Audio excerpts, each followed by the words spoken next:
Hey, I'm Chris from DSX Machina, and I am here with... Dave from Rampant Wolf Games. And today we're here to talk about top 5 deck building games. This is a big genre. It is a big genre, and I found it kind of hard to narrow it down, so I was just like, you know what? I don't care what anybody thinks. These are my 5. Well, these are my top 5. Well, obviously this is your top 5. These are my top 5, but I'm not saying that if it's not on the list, the game is bad, because No. we're only limited to 5. I'm saying that because people will get very bent out of shape because of a couple of things missing on my list. Mm-hmm. And also things like, say, Sentinels of the Multiverse is not deck building, it's a deck management, so it doesn't count. Although it has very similar... I'm gonna take you off. Yeah, no, it's not. I'm not including it in my list. So... Because I thought that was a deck building. No, it's deck management. You have a preset deck of cards for your character. And like Ashes is not deck building. Because no, that's deck management again. Yeah, that's deck management again. Yeah. Okay. So. All right. All right.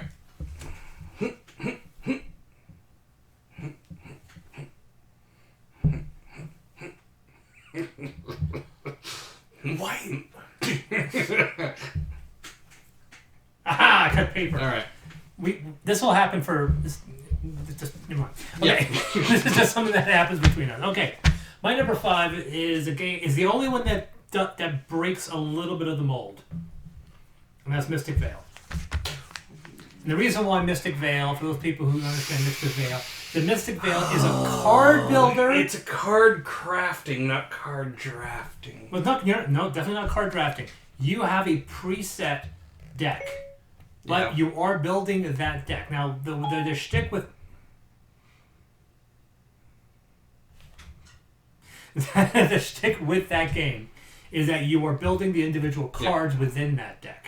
Correct. Right?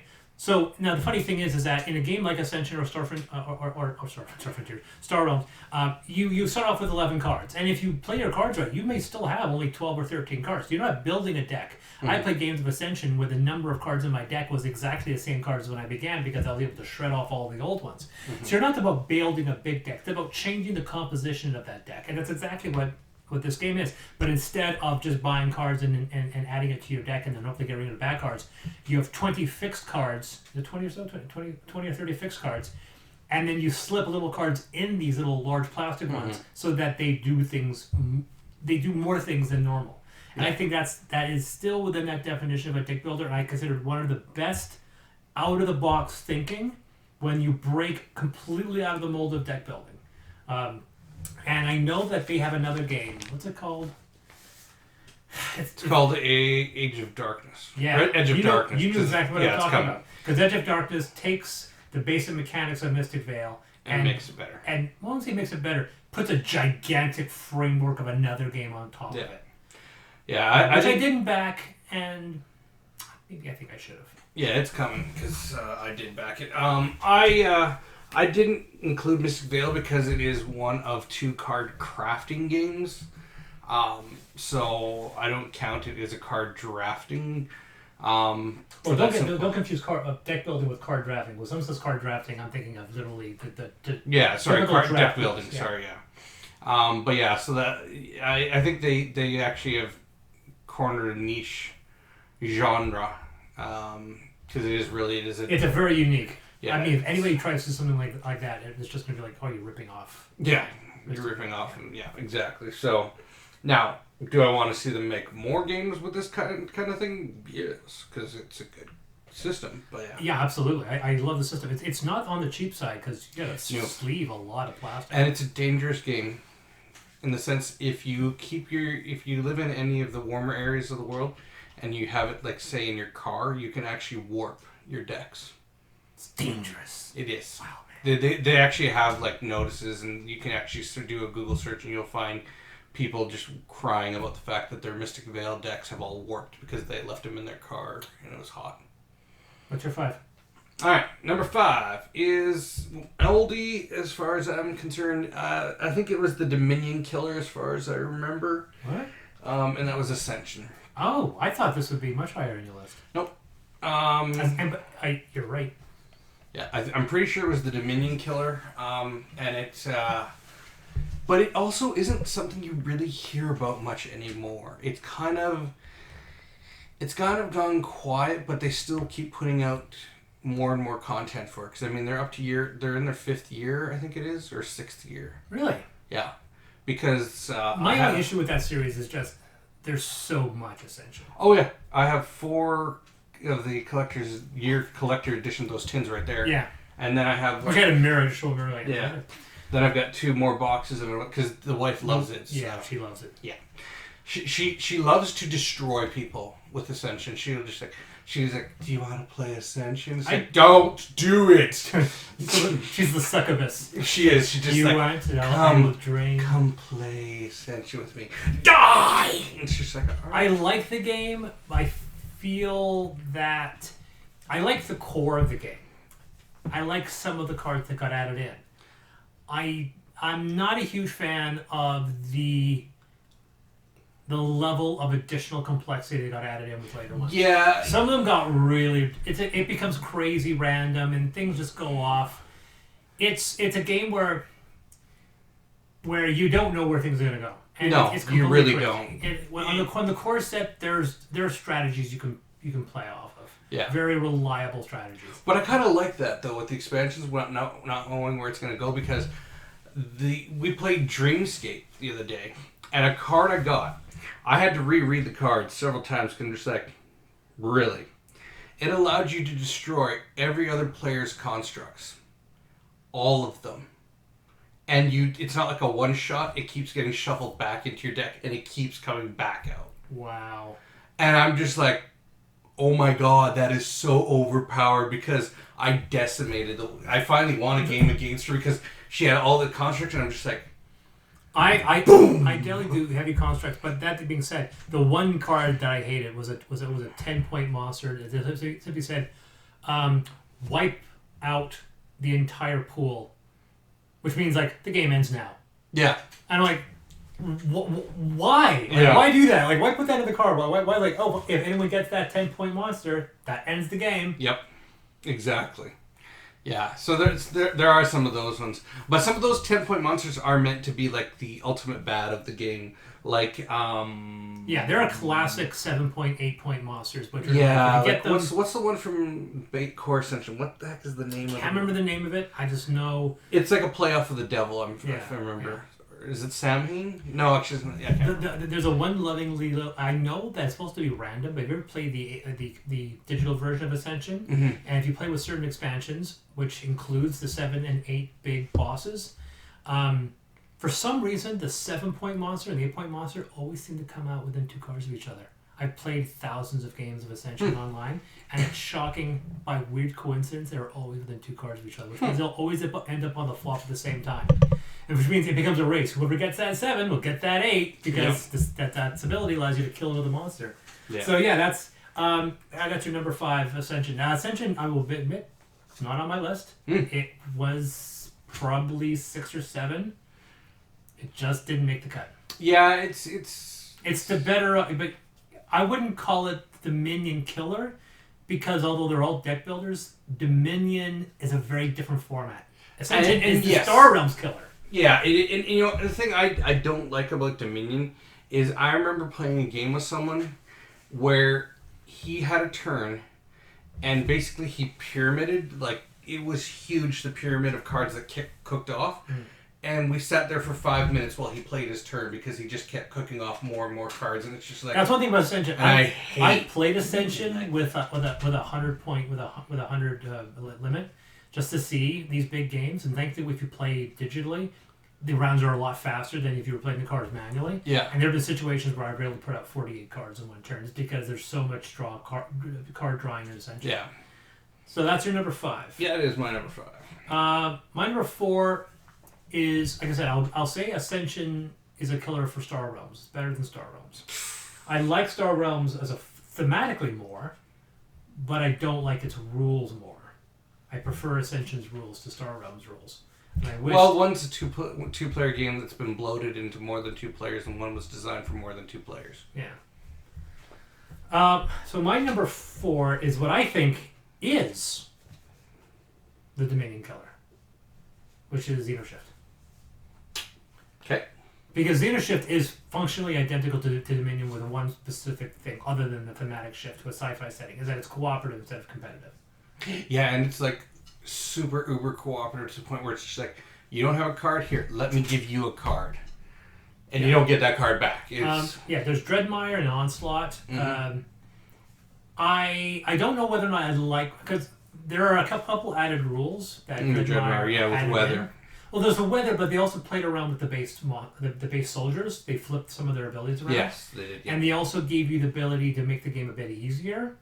Which isn't a bad thing. Which is not a bad thing. Because that game is super freaking hard. I generally will play with the easier rules. Yes. Just, I also say that if you're playing with 2 people, play with 4 sides. Because the more people... Because once again, it's cursed by the same thing with if you have more players or more cards and more things to play around with. Yeah. It is supremely fun, but the level of cooperation is just fascinating. Yes. The fact that I give you a card, but that card's now in your deck. Yeah, and I don't get it back. And you don't get it back. So you're helping other people, and you're trading your equipment that way. And literally, because their life is your life, if they go down, you're dead. So because you see that so many times where it's like, somebody was like, yeah, I got myself all beefed up. I got my 4 beefed up soldiers. And then you look across the table. Some guy's got 2 militia. You're just like, we're dead. Yeah, you know that. You'll know that ahead of time. Like, okay, your side's not doing well. Let's hope you don't get you got the boss. All right, so we're all going to help you now. Yep. So, because we can't afford to have that much damage go through to the base. Exactly. I love the asymmetric abilities of the characters. I think it's a really fun game. It is difficult, but there are ways to make it really easy, which they have endorsed. Yes. There's a great digital version of that one as well. But yes. Xenoshift, probably one of my favorite cooperative deck builders, and it follows the same format of Dominion with fixed stacks.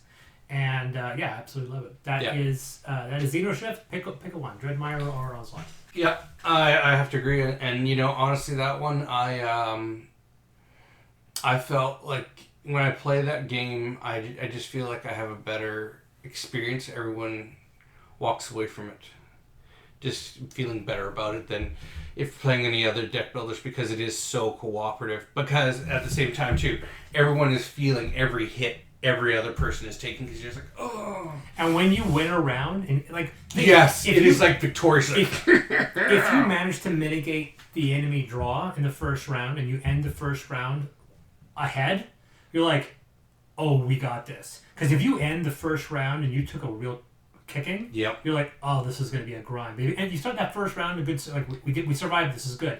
You can create this inertia, so by the time you get to the last turn, you're like, oh, we've got this. Yep. Even though the last round's monsters are so powerful, you're throwing down these giant mechs, you got these big guns, you're like, oh, we've got this in the bag. Nope. No, the funny thing, but it's true, that sometimes the monsters can be really tricky, and sometimes they can be really powerful, but I've seen that if you end your first round ahead, the game doesn't have that ramp-up hatred that some cooperative games give you. Yeah. You end the game like, if you can keep ahead in round 1, you have a better chance of keeping ahead in round 2. Yeah. And if you're doing that and you can keep staying ahead of the game, then if you get to round 4 and you have a surplus to the point that you can fill your rows, you can fill your combat, and you have some cards in your hand to make yourself even more powerful, you can feel confident. So once the monsters hit you, they'll be tough. But you can get them, and you're like, we did this. We earned every round. Yeah, you do. No die rolling. No, that game, you feel like you earn every single kill you make in that game, because you lifted up a couple notches.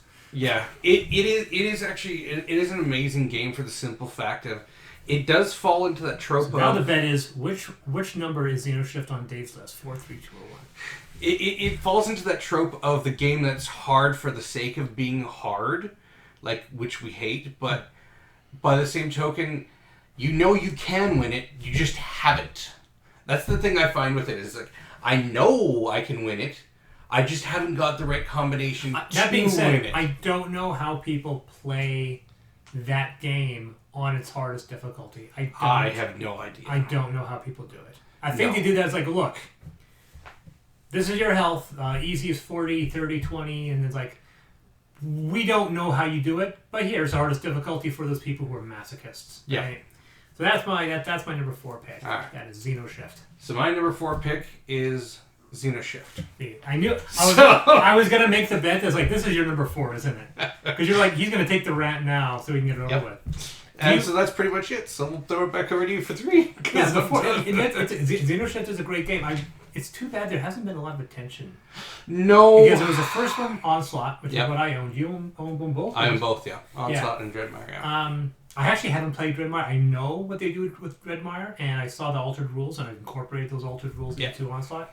And I say I definitely enjoy what they did. I haven't played with the storm effects, but I never play with the storm effects. I think there is potential to improve that rule set. Mm-hmm. So I hope that someone returns to it, which I know is difficult because that company is renowned for like big miniatures, big bombastic boxes. And you're like, we don't have room in our portfolio for a minute. It is kind of interesting that it's a CMON game. Yeah, it's a CMON game, and it costs like $40, and there's just miniature, and there's just cards in it. Yeah. Well, depending on where most places will have it for like 60, 70, but if you know where to look, you can get it for free. Yeah, exactly. So back to me again. For number 3. For number 3 is a game which is better than every one of these games is better than something. I find Xenoshift better than Dominion, so obviously Dominion not on the list. Another game that's not on the list is the Harry Potter deck builder, because Big Book of Madness is a better game.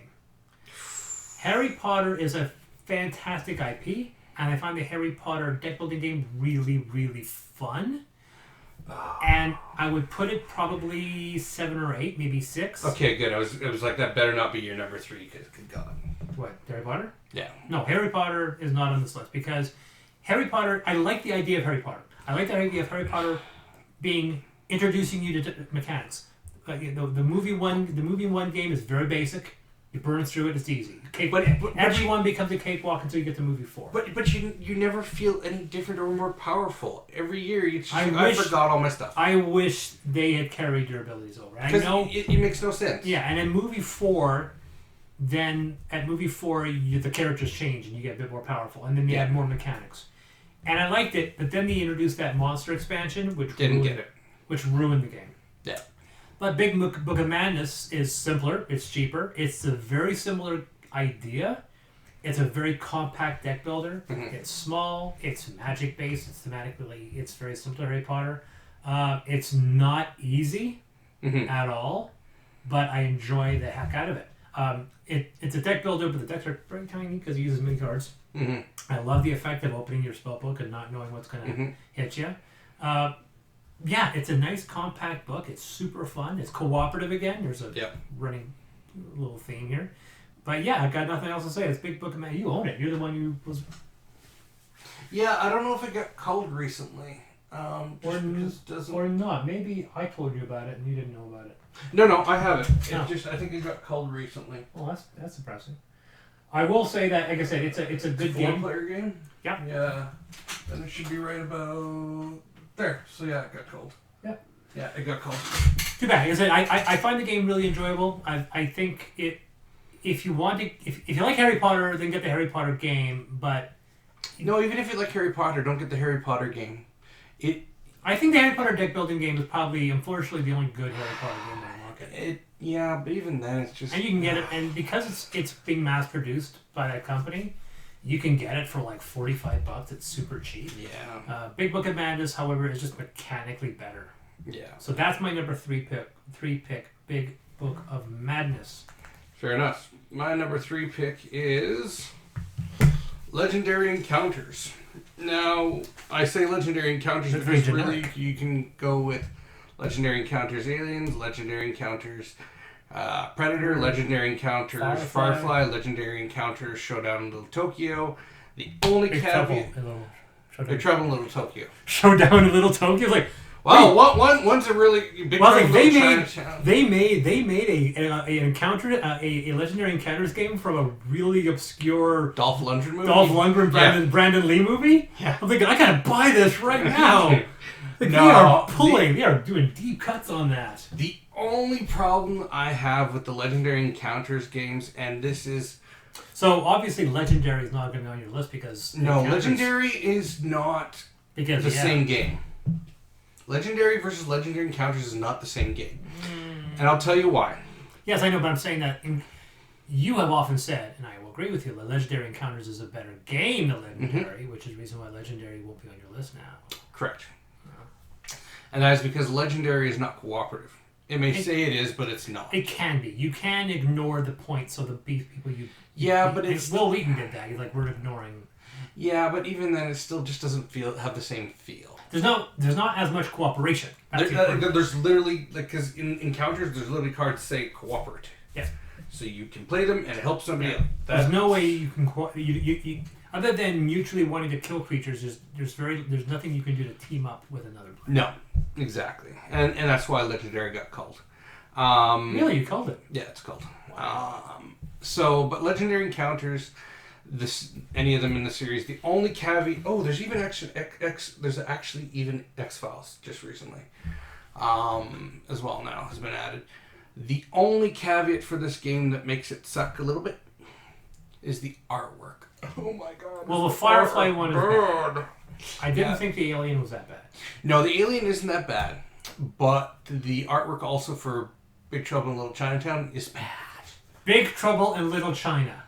I'm gonna literally... Yes, Big Trouble in Little China. It's right there. Big Trouble in Little China. Yeah. Yeah. So yeah, the artwork sucks. And I don't know why they can just do screen grabs. Upper Deck, just do screen grabs. But anyways, whatever. Otherwise, it is... Hey, what does that mean? Oh, Sonia, hell of boiling oil. You're kidding. Yeah, let's just keep out. Yeah. Yeah, I know that film a bit too well. Yeah. So, that... I would almost argue that maybe it beats out Xenoshift. Xenoshift beats it out just because at least Xenoshift, the art... Xenoshift's art is pretty good. Yeah. So, but I still... It's a little repetitive. Yeah. Because there's like 12 types of cards in that game. Yeah. I'm being facetious. Yeah. Unless you have everything, in which case you have millions and millions of cards.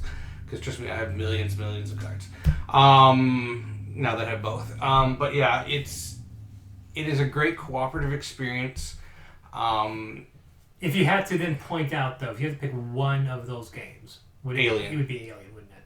Yeah, it would be Aliens. Yeah, because it has the artwork. I love the fact that you place the cards down. Mm-hmm. You don't know what it is. You have to scan them to reveal what they are, and they're kind of approaching. Yeah. You know me. I love that Alien franchise. Yep. It is my favorite franchise in the whole wild world. And then they throw in the expansion to make it harder. Because you need that. Where someone can end up playing the Alien Queen. And it's just like, yeah, I know. Yeah, but at the heart of the game, it's cooperative. Yeah. Yeah, the good thing with that game is it can be both, because if someone gets the chest burster and you don't deal with it, then they become I know you do, but it's still... I love the game, but I hate that rule. Yeah. So that is my number 3 Legendary Encounters. The series will go with Aliens as the... There's Alien. There's an Aliens expansion for it as well. No, it's all in one. No, there's a Legendary expansion for Aliens. Yeah, that includes the Queen, but it's all the movies are in one box. Yeah, the movies are in one box, but there's an expansion for it. Correct. So my number 2. My number 2 pick is Legendary Encounter Alien. So off to you for 2.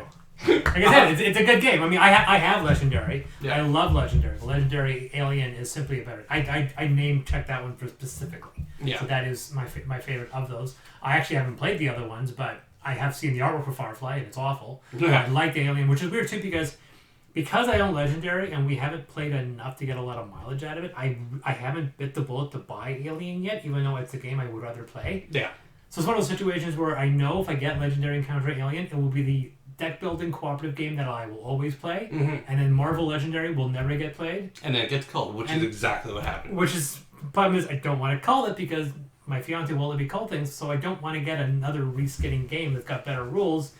So I was like, I'm gonna bite the bullet on this eventually, but I just haven't yet. So anyway, on to you 2. All right, number 2. I'm gonna go with the series, and while one of them is better than the rest, and that is Clank. Oh, Clank. Because it's a deck building dungeon crawling game. I like Clank. I prefer Clank in space. Yeah. But Clank, they have actually released a lot of stuff for it, which has now morphed the game so much that I haven't even had a chance to unpack and play with it here. Yeah. I like the idea that the whole point of Clank is like it's a deck building, and it's also got push your luck because you're pushing. At some point, you got to turn around and head back out. Yeah. Exactly. Can you do that before it runs out? Yeah, and it also you may not be the one with the most treasure, but if you get out and everybody dies, and then it's just like it don't matter because I got out. I can't remember who won the last game. My fiance. I can't remember. I think I did. I think I won the game. I think she got trapped. Yeah, and that was actually the funny thing with that game is it has 3 mechanics in that one. Yeah. It has bag building, deck building, dungeon crawling. Yeah. It's actually instead of being a messy hodgepodge, it actually works out quite well. No, it's a pretty balanced system. Yeah. So oddly enough, it's not on my list. It's in my top 10. Yeah. But it's not in my top 5. That's unfortunate. So you know it's on my number 1. Yeah. All right. Rapping Rock. Yep.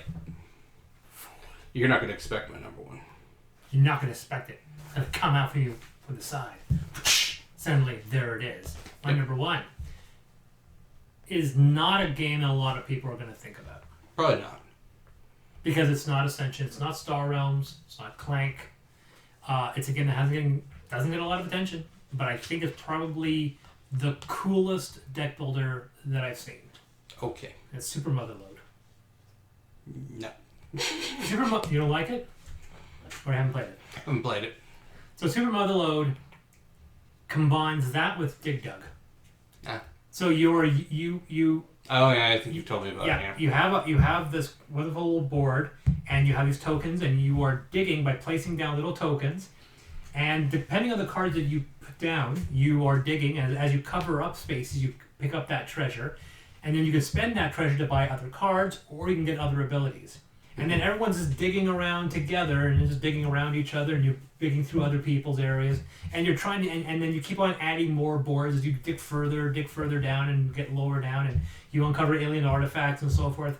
And the deck building is very, very minor, because you start off with like a handful of cards, and those handful of cards are always useful. It's one of the few games where your core cards are absolutely important, and they will always be useful. You can never shred cards in this game, because you only start with like 8 cards. Right? You'll get maybe another half dozen, maybe more. That's it. Like, that is it. It's a very minor deck builder, even though deck building is absolutely critical. But I love the everything going to, and then you get points and so forth. But just that added mechanic, talking about Clank. The idea of playing with the whole idea of laying down little long pieces of card that indicates that you've dug down and you're moving around and you're all digging around each other. It's super fun. I think it's super fun. I think the art style is really, really good. I love the illustrations on each of the little dig characters. Some of them are like bird people and stuff like that. It is so much fun. It's a fast game. I like it a lot. It's I think it deserves a lot of love. I think it's underappreciated. That is Super Motherlode. Cool. Your one's going to be like this big popular game. I don't know if it's popular, but it is a big game. Yeah. And that's partially because who it's backed by. And that's D&D. Oh! So this is Dragonfire. Yeah. I love it. It's dungeon crawl meets deck builder again. But I just love the way it's implemented. I love the quality of the components because they're literally plasticized cards. So you don't even need to sleeve them. Yeah, well, that's money for you. Shadowrun Crossfire did something better with the system, but the components they fell apart on. The base game had plasticized cards. The expansions were paper. Or card stock. Card stock, yeah. It's weird. But yeah, so the only other game I've seen that's done something like that was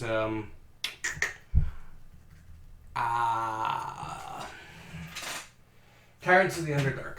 Yeah, which I have played. Yeah, and the expansions have different quality card than the base game, so you end up having to sleeve. Dragonfire is definitely a good game. It's not in my top 5, but it's a good game. Yeah, I think it's one that gets overlooked a lot. Part of the thing that I really enjoy about it is the expansions that they released with it. You can actually on their website find like a map of the Sword Coast where all of them take place, so you actually can track the campaign, and each of the expansions is part of that journey on the campaign. Right. So I find that kind of interesting because it just adds a little more lore to the whole thing. So it's kind of a fun thing. So that's my number 1, Dragonfire. I mean, it's a good game. I mean, it's a good game. It's just one of those things like, oh, I'm going swinging my member around. Yeah, well. Super Motherlode is an inexpensive game. It's like $40. Yeah, Dragonfire is not inexpensive. No, it's not. Yeah. I actually haven't played it. Oh, that's unfortunate. I've known a lot about it, but I haven't played it. Yeah. All right, so that's my number 5. Number 5, Mystic Veil. Number 4 was Xenoshift. I almost had Paperback. Paperback almost made the list. What? Paperback's a good game. 3, Big Book of Madness. 2, Legendary Alien. Number 1, Super Motherlode. So, my number 5 is Ascension. Number 4 is Xenoshift. Number 3, Legendary Encounters. Number 2, Clank. And number 1, Dragonfire. All right, I've been Chris. I've been Dave. Remember, the rules are just a suggestion. Play the game how you want to play it. Oh, I like that. Very well. Mm-hmm. Wait, Beth